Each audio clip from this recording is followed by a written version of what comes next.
Baghdad शहर की गलियों में एक बार एक सारंगी था जो दिन रात अपनी सारंगी बजाकर पैसे कमाता और अपने थैले में जमा करता था। उसकी जूती जिसे उसने 10 सालों से पहन रखा था बेहद पुरानी और पैबंदों से भरी हुई थी। सारंगी की कंजूसी ऐसी थी कि वो नई जूती खरीदने से कतराता था, हालांकि उसे रोज काफी पैसे मिलते थे।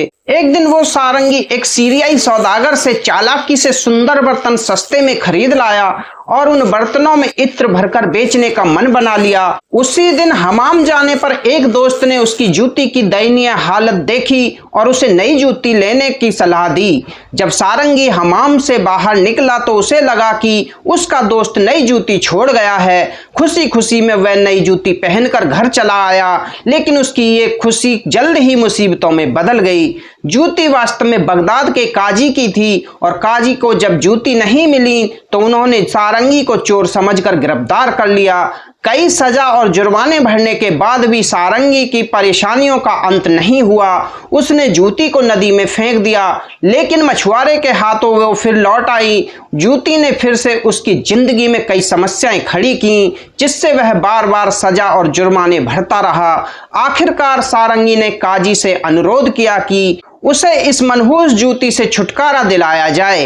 काजी ने पूरे शहर में मुनादी कराई कि अब से सारंगी का इस जूती से कोई संबंध नहीं है। इस मुनादी से सारंगी को राहत मिली। उसकी इस अजीब कहानी की चर्चा खलीफा तक पहुंची और खलीफा इस किस्से को सुनकर इतना हंसा कि उसने सारंगी को अपने दरबार में बुलाया। इस तरह सारंगी की किस्मत बदल गई और उसकी सारी मुसीबतें खत्म हो गई। कहानी में आगे बढ़ने से पहले आपसे बस एक छोटी सी रिक्वेस्ट, हमारे चैनल को सब्सक्राइब जरूर करें और वीडियो पर लाइक शेयर कमेंट जरूर करें। अब कहानी विस्तार से। पुराने जमाने की बात है, बगदाद शहर की गलियों में एक सारंगी बजाया करता था। सुबह से शाम सारंगी बजाता और जो पैसे उसे मिलते वो उसे अपने थैले में जमा करता। जिस जूती को सारंगिया पहने रहता था वो जूती बहुत पुरानी हो चुकी थी। सारंगी ने अपनी जूती को पहनते पहनते 10 साल गुजार दिए। जब जब सारंगी की यह जूती फटती, सारंगी इस पर एक पैबंद चढ़वा देता और यूं पैबंद पर पैबंद चढ़ने की वजह से इसकी जूती बहुत ही बदसूरत हो गई थी। अपनी इसी बात की वजह से सारंगी और उसकी जूती पूरे बगदाद शहर में मशहूर हो गए। असल बात यह थी कि सारंग बहुत कंजूस था। वो सारंगी बजा बजा कर रुपया तो पैदा करता था, मगर जितना कमाता इसमें से बहुत ही कम अपने ऊपर खर्च करता था। परेशानी उठा उठा कर जिंदगी गुजारना और रुपए पैसा जमा करना, बस यही उसके जीने का मकसद बन गया था। वो ना तो अच्छे से खाता और ना ही इस पैसे से किसी के काम आता। एक दिन सारंग बाजार गया तो क्या देखता है कि सीरिया देश का सौदागर शीशे के बहुत से सुनहरे और खूबसूरत बर्तन बेचने लाया है। सारंग बहुत बड़ा चालाक था। इसने जल्दी ही भांप लिया कि सौदागर को अपना माल बेचने की बहुत फिक्र है, मगर उसे कोई अच्छा ग्राहक नहीं मिल रहा है। सारंगी ने इतने अच्छे बर्तन देखे तो इसकी लालच ने जोर पकड़ लिया। इसके दिल में बेईमानी आ गई। वो सीधा सौदागर के पास गया और झूठी बातें बताना शुरू कर दी। सारंग कहने लगा, मियाँ सौदागर, यहाँ इस माल का निकलना बहुत मुश्किल है। मेरी बात मानो, अगर कोई कदरदान मिल जाए तो जैसे तैसे अपने यह बर्तन बेचकर अपना बोझ हल्का करो। सौदागर सारंगी की चिकनी चुपड़ी बातों में आ गया और थोड़े ही मोल भाव करने के बाद इतने अच्छे बर्तन 60 दिनार में सारंगी को बेच दिए। यकीनन अगर वो इस धोखे में ना आता तो यही बर्तन सारंगी को दी हुई कीमत से 10 गुना ज्यादा कीमत में बिक जाते। सारंगी अपने दिल में सोचकर बहुत खुश हुआ कि आज तो मैंने सौदागर को खूब उल्लू बनाया। बड़ा आया था तिजारत करने, अब मैं उन्हीं बर्तनों से कई गुना ज्यादा मुनाफा कमाऊंगा। उन बातों को सोचता हुआ वो एक इत्र वाले की दुकान पर गया और इससे भी गुलाब का इत्र तरह तरह की चालाकी से सस्ते दामों में खरीद लिया। फिर चालाकी से खरीदे हुए इत्र को उन्हीं खूबसूरत बर्तनों में भर लिया। जब वो चीजें लेकर घर पहुंचा तो घर के कमरे में सुनहरे बर्तन सजाकर रख दिए। एक दिन सारंगी ने सोचा कि वो हमाम घर जाकर नहाकर आए, क्योंकि महीने हो गए थे वो नहाया नहीं था। अगले दिन वो बहुत सवेरे उठा और बगदाद के एक मशहूर हमाम घर में जा पहुंचा। इत्तेफाक से वहां इसका एक दोस्त भी मौजूद था। दोस्त की नजर सारंगी की जूती पर पड़ी, जो अब जूती तो क्या कई जूतियों का बंडल बन चुकी थी, बल्कि जूती के नाम पर कलंक बनकर रह गई थी और इस पर पेबंद लगे हुए नजर आ रहे थे। ये देखकर दोस्त बेचारे से रहा न गया और इसने कहा, मेरे प्यारे दोस्त, तुम्हारे पास खुदा का दिया हुआ सब कुछ है, खुदा ने तुमको दौलत दी हुई है, फिर तुम्हारे बाल ना बच्चे, एक अकेली जान हो, जो रूह न जाता है, अल्लाह मियाँ से नाता है, आखिर कहाँ तक इसे संभाल कर रखोगे और अपनी इस जूती के पीछे कब तक पड़े रहोगे? खुदा के लिए इसे छोड़ दो। इसमें तुम्हारा कौन सा बड़ा पैसा खर्च हो जाएगा? इस जितने में एक जूती आएगी, इससे तो कई गुना ज्यादा तुम रोजाना कमा लेते हो। इत्तेफाक से घड़ी अच्छी थी। दोस्त की बात सारंगी के दिल में घर कर गई और इसने जवाब दिया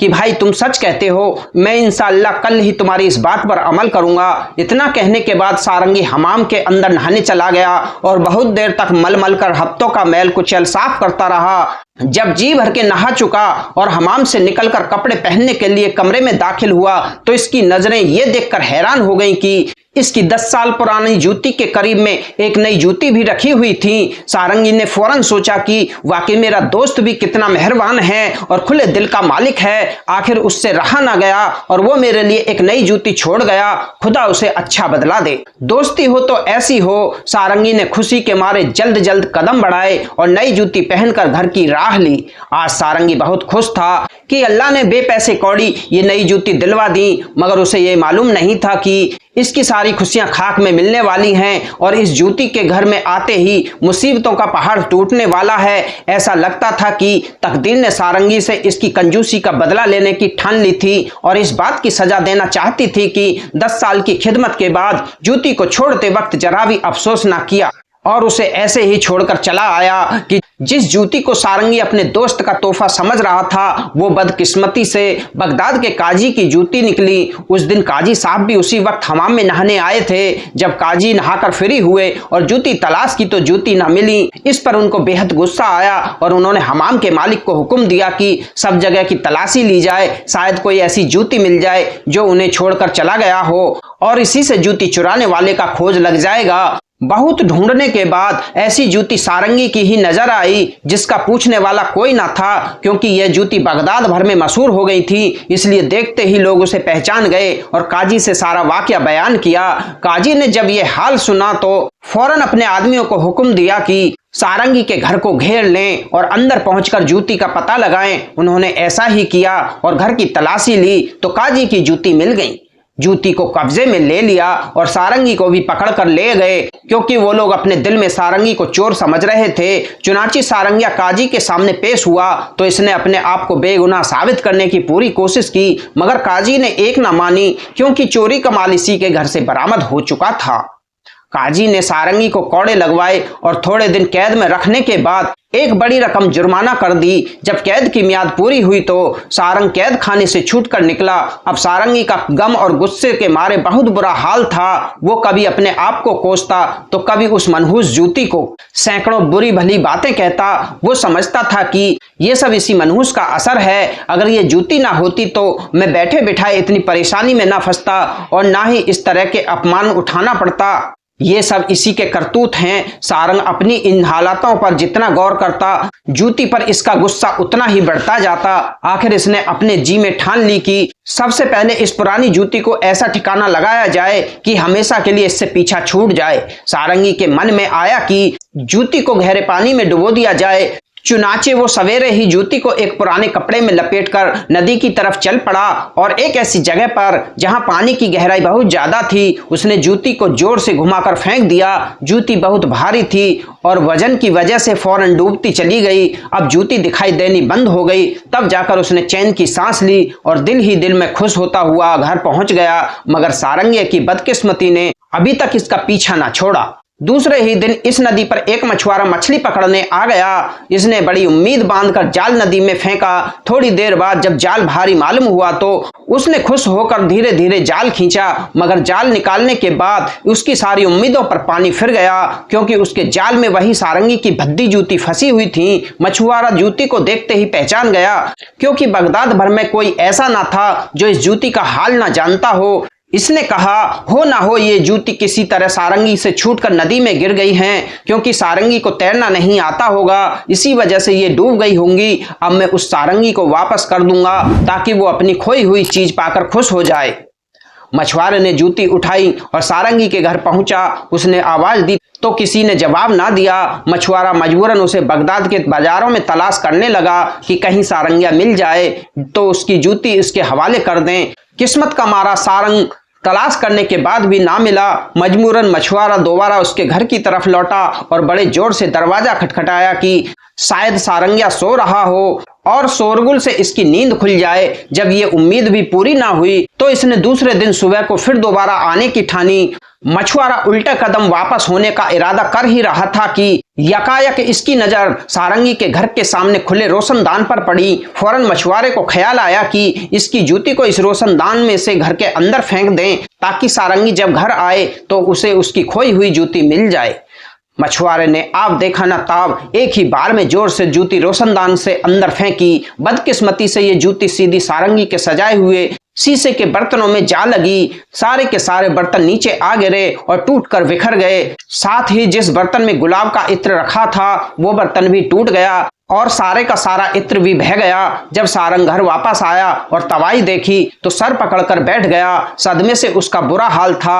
आखिर इससे ये गम बर्दाश्त ना हो सका और वो दहाड़े मार मार कर रोने लगा। वो चिल्लाता चीखता रहा, अपना मुंह नोचने लगा। जब इस तरह कुछ तसल्ली हुई तो थोड़ी देर बाद इसने जूती को इस तरह से डांटना डपटना शुरू किया जैसे जूती कोई समझदार इंसान है। इसने जूती से कहा, बड़ी मनहूस थी वो घड़ी जो इस जूती को अपने घर लाया। तू मेरा पीछा ही नहीं छोड़ती। ऐसा मालूम होता है जैसे तूने उम्र भर मेरे साथ रहने की कसम खा रखी है। ए जूती, तुझ पर 1000 बार लानत। तूने मुझे वो दुख दिए कि उठाए नहीं उठते। मेरा भी तुझसे वादा है कि मैं भी तुझे ऐसे घड़े में दफन करूंगा जिससे तू कयामत तक ना निकल सकेगी। ए लानत की मारी जूती, अगर मैं ऐसा ना करूं तो सारंगिया नहीं बल्कि चमार समझना। इस वक्त गुस्से के मारे उसका सर फटा जा रहा था और चेहरा लाल हो गया था। इसने एक कुदाल उठाई और घर के आंगन में ही बड़ा गहरा गड्ढा खोदना शुरू कर दिया ताकि जैसे तैसे जूतियों को इसमें दफन कर दे और इन तमाम मुसीबतों से छुटकारा पा ले। रात के सन्नाटे में कुदाल के चलाने से जो आवाज हुई इससे मोहल्ले वालों में दहशत छा गई। हर किसी को यही ख्याल हुआ कि कोई चोर उसी के घर में कूमल कर रहा है और अभी घर में घुसना चाहता है। वो डरते डरते घर से बाहर निकले और मोहल्ले के चौकीदार को तलाश करके उसको सारी कहानी बताई। चौकीदार अपने साथियों को लेकर सीटी बजाता हुआ दौड़ता हुआ इधर आया। आखिर यह सब लोग सारंगी के घर पहुंचे जहां से जमीन के खोदने की आवाज बड़ी जोर से आ रही थी। उन्होंने मकान के अंदर जाकर सारंगी को पकड़ लिया। इस बार सारंगी को हाकिम के सामने पेश किया गया। हाकिम ने इसको कसूरवार करार देकर बहुत सा पैसा जुर्माने के तौर पर वसूल किया और कैद की सजा अलग दी। अब की बार जब सारंगी सजा भुगत कर निकला तो उसको बहुत गुस्सा आ रहा था। इसने घर आते ही सबसे पहले जूती से पीछा छुड़ाने की ठानी। जल्दी के चक्कर में सुबह का इंतजार भी ना किया। रात को ही जूतियों का पुलिंदा एक कपड़े में बांधा और बगदाद के एक बड़े सराय के पास पहुंचकर ये पुलिंदा सराय की निकासी वाले नाले में फेंक दिया। अब उसे पूरा यकीन हो गया था कि इस जूती की मनहूस सूरत फिर कभी नजर न आएगी। मगर इंसान सोचता कुछ और है और होता कुछ और है। हुआ ये कि थोड़े दिन बाद वो नाली बंद हो गई और इसकी वजह से आसपास खूब सड़ांध मची। लोगों ने इसका हल तलाश करना शुरू किया तो देखा कि नाली में कोई चीज फंसी हुई है जिसकी वजह से पानी चारों तरफ फैल रहा था। लोग दिन भर कोशिश में लगे रहे कि किसी तरह नाली में फंसी हुई चीज निकल आए। आखिर में जब ये चीज निकली तो लोगों को यह देखकर सख्त गुस्सा आया कि ये तो वही सारंगी की जूती हैं जिसने लोगों को परेशानी में डाल रखा था। आखिर सबने कोतवाल को खबर दी और फिर सिपाही सारंगी को पकड़कर सामने ले आए। इस बार काजी ने 3-3 जुर्माने किए। एक जुर्माना उस नुकसान के मुआवजे के लिए जो उन जूतियों की वजह से पहुंचा था, दूसरा सराय के मालिक को अदा करने के लिए और तीसरा लापरवाही बरतने के लिए। जब ये जुर्माने अदा करने पड़े तो सारंगी की हिम्मत जवाब दे गई और उसे अब यकीन हो चला था कि ये जूती मेरा साथ हरगिज नहीं छोड़ेंगी। चारों ओर से लाचार बेचारा किस्मत के फैसले पर राजी हो गया और दिल में ये तय कर लिया कि अब जूती को ज्यादा नहीं छेड़े। फिर इसने जूती को खूब धोकर मकान की छत पर रख दिया और दिल में ये सोचा कि अब ना मैं जूती से कोई मतलब रखूंगा और ना उसे मुझसे कोई वास्ता रहेगा। मगर बेचारे सारंगी का ये ख्याल भी गलत निकला। अभी जूतियों को छत पर रखे हुए एक ही दिन हुआ होगा कि न जाने कहां से हवा का एक झोंका आया और जूतियों को उड़ाकर गली में उछाल दिया। इस तरह जूतियों का ये पुलिंदा एक राहगीर के सिर पर जा गिरा जो बुरी तरह जख्मी होकर गली में ही गिर पड़ा। लोगों ने गरीब राहगीर के सिर से खून का फव्वारा छूटते हुए देखा तो सब के सब इसके आसपास जमा हो गए और इसके जख्मी होने की वजह मालूम करने लगे। जैसे ही लोगों की नजर जूतियों पर पड़ी वो फौरन समझ गए कि हो ना हो ये सारंगी की जूती ही हैं। जिसके करतूत बगदाद भर में मशहूर थे, एक बार फिर सारंगी को काजी के सामने पेश किया गया और उन्होंने सारे मुकदमे और गौर करके सारंगी पर बहुत बड़ा जुर्माना कर दिया और कहा कि आज के बाद ऐसी गलती ना करे वरना कैद खाने में डलवा दिया जाएगा। सारंगी को ये लगातार जुर्माने अदा करने पड़े। उसकी सारी जमा पूंजी जो उसने अपने थैले में जमा कर रखी थी वो सब की सब खत्म हो गई। वो अच्छा खासा मालदार होने के बाद गरीब और फकीर बनकर रह गया। आखिरकार इसने बहुत सोचने समझने के बाद काजी साहब के यहाँ दरख्वास्त की, जिसमें उसे जूती के हाथों जो मुसीबतें भुगतनी पड़ी उसकी सारी कहानी बताई। काजी साहब ने सारंगी की दरखास्त लेकर पढ़ी तो हंसते हंसते उनका बुरा हाल हो गया। वो हैरान हो गए कि आखिर इसका फैसला क्या करें। मजबूर होकर सारंगी से ही पूछा कि आखिर तुम क्या चाहते हो। सारंगी ने हाथ जोड़कर कहना शुरू किया, हुजूर बस मैं इतना ही चाहता हूं कि आप खुदा के लिए इस जूती से मेरा पीछा छुड़ा दें। मैं इससे बेहद तंग आ गया हूं और अब उम्र भर इससे कोई मतलब नहीं रखना चाहता। आप पूरे शहर में ढिंढोरा पिटवा दें कि अब सारंगी का इस जूती से कोई संबंध नहीं रहा है, जिसकी वजह से किसी पर कोई आफत भी आई तो इसकी जिम्मेदारी मुझ बेगुनाह पर बिल्कुल ना होगी। आज से न मैं इस जूती को जानता हूं और न ये जूती मुझे जानती है। फिर इसने जूती की तरफ मुंह करके बड़ी दर्द भरी आवाज में कहा, ए राहतों की दुश्मन, ए आफतों का खजाना, ए बदनसीब जूती, कब तक मैं तेरे हाथों सदमे उठाए जाऊं, जा दूर हो। काजी को सारंगी पर बड़ा तरस आया। इसने पूरे शहर में मुनादी करा दी, अब से इस जूती की वजह से किसी को भी तकलीफ हुई तो सारंगी इसका जिम्मेदार नहीं होगा। इस मुनादी से सारंगी के दिल को राहत मिली। सारंगी की जूती शहर में हर जगह मशहूर थी। आखिरकार इसके किस्से एक आदमी से दूसरे आदमी तक पहुंचते पहुंचते खलीफा के महल में भी जा पहुंचा। मुसाहिब ने एक दिन इसका वाकया खलीफा से बयान किया। इत्तेफाक से उस दिन खलीफा किसी बात पर बहुत नाराज था और अपने दिल में बड़ी ही बेचैनी महसूस कर रहा था। इसने सारंगी की जूती की कहानी सुनी तो इसकी उलझन और फिक्र दूर हो गई। गम की जगह खुशी ने घर कर लिया और वो हंसते हंसते लोटपोट हो गया। अब सारंगी की किस्मत जाग चुकी थी। खलीफा ने मुसाहिब को हुक्म दिया कि सारंगी को जल्द से जल्द हाजिर किया जाए। इधर खलीफा सारंगी से मिलने के लिए बेचैन था, उधर सारंगी अपने घर में चैन से सो रहा था। इस रात उसने एक अजीब और अनोखा ख्वाब देखा। वो ख्वाब में क्या देखता है कि जूती इससे बातें कर रही हैं। वो सारंगी को डांट डपट कर ये कह रही हैं कि मेरे हाथों जो तुझ पर बलाएं टूटी हैं उन पर तू मुझ जैसे साथी से नाराज है। इतना नहीं समझता कि मेरा इसमें क्या दखल है। ये जो कुछ किया खुदा ने ही किया। शायद खुदा तुझे इन तकलीफों में डालकर तेरी कंजूसी के गुनाह से तुझे पाक करना चाहता है और तुझसे ये माल जमा करने की लालच और हवस छुड़ाना चाहता है। ए कंजूस सारंगी, तूने भी तो कमाल कर दिया कि अब तक कभी अल्लाह की राह में एक पैसा खर्च ना किया। 10 बरस से तो मैं ही ये तेरी हाल देख रही हूँ। अब अगर तुझे इस हरकत पर खुदा की तरफ से सजा मिल रही है तो इस पर ताज्जुब क्यों करता है। अभी भी कुछ नहीं गया।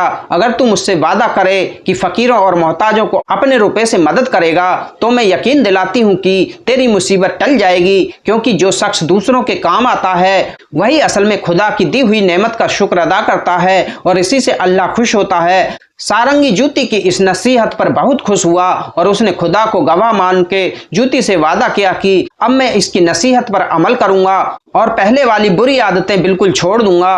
अभी सारंगी ने ख्वाब में जो अपनी बात पूरी भी ना की थी कि किसी के जोर जोर से दरवाजा खटखटाने की आवाजें आई। सारंगी घबराया हुआ उठा और बाहर गया तो खलीफा के सिपाही उसे साथ ले जाने के लिए बाहर खड़े थे। खलीफा का हुक्म सुनते ही उसने जल्दी जल्दी कपड़े बदले और सिपाही के साथ हो लिया। खलीफा सारंगी को देखते ही मुस्कुराया और हंसकर बोला, हाँ भाई, जरा अपनी जूती का किस्सा तो सुनाओ।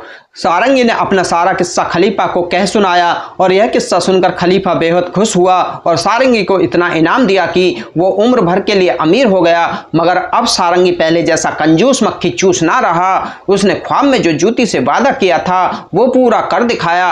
अब वो गरीबों और मोहताज की खूब मदद करता और खुद भी खाता और दूसरों को भी खिलाता। दोस्तों, ये कहानी आपको कैसी लगी कमेंट करके जरूर बताएं। अगर आप हमारे चैनल पर पहली बार आए हैं तो हमारे चैनल को सब्सक्राइब जरूर करें और घंटी वाले बटन को ऑल पर सेट करें ताकि आगे आने वाली वीडियो का नोटिफिकेशन सबसे पहले आपको मिलता रहे। मिलते हैं दूसरी वीडियो में किसी नई कहानी के साथ। तब तक के लिए धन्यवाद।